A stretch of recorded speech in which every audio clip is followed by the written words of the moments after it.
ഗാസയെ ചുട്ടുചാരമാക്കി ഇസ്രായേലിന്റെ വമ്പൻ ആക്രമണം.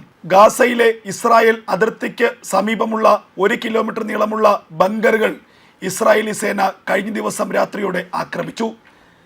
സർവസജ്ജമായ ബങ്കറുകൾക്കുള്ളിൽ കടന്നുകയറിയ ഇസ്രായേലി സൈന്യം കൂറ്റൻ ബോംബുകൾ വർഷിച്ചാണ് ബങ്കറുകൾ തകർത്തത്. കഴിഞ്ഞ 2 മാസത്തിനിടയിൽ ഗാസയിൽ നടത്തുന്ന ഇസ്രായേലിന്റെ ഏറ്റവും വലിയ ആക്രമണമാണ് കഴിഞ്ഞ ദിവസം രാത്രിയോടെ ഉണ്ടായത്.